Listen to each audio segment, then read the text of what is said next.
Hi, I'm Steve Breen, the founder and owner of Prosperion Financial Advisors. Thank you for tuning in to this edition of Prosperion. Brexit. What is it?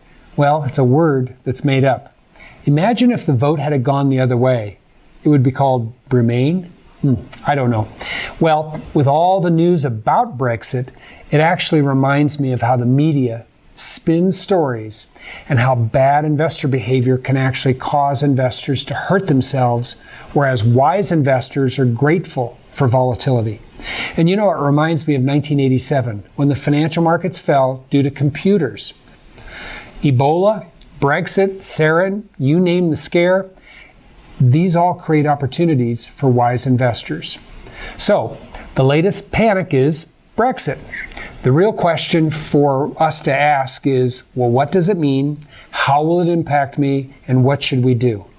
To me, Brexit exemplifies freedom. You see, at the core, it's an illustration of how democracy works.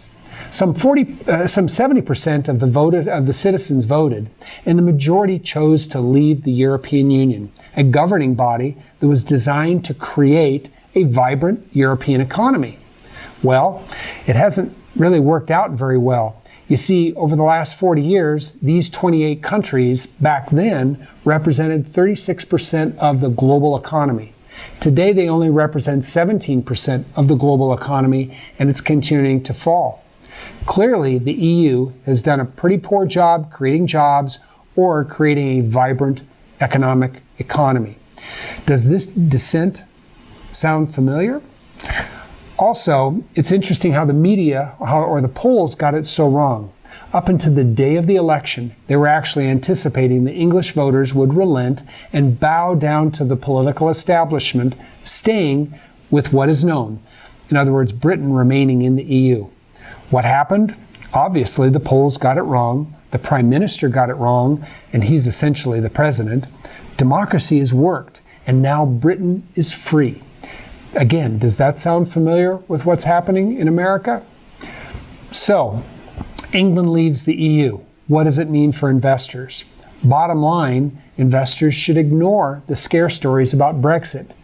Great Britain runs a consistent trade deficit with the rest of Europe.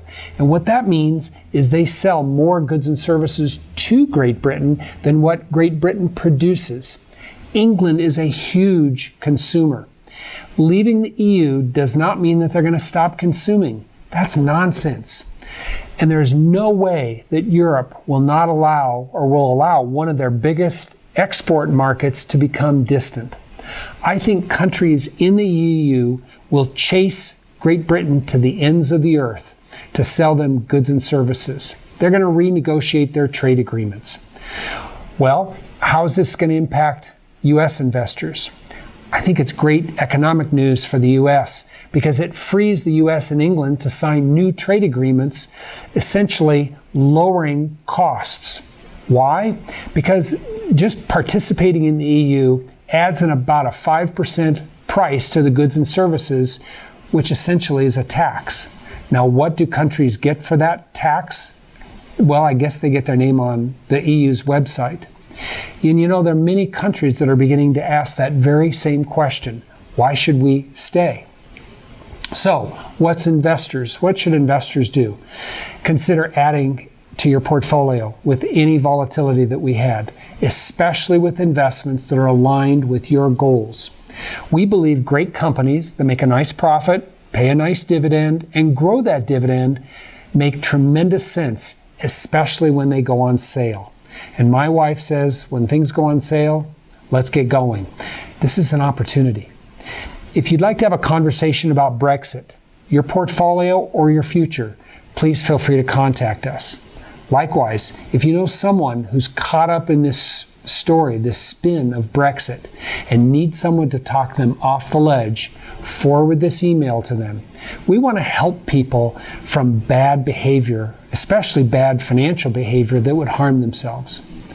Thank you for watching today and listening to this commentary.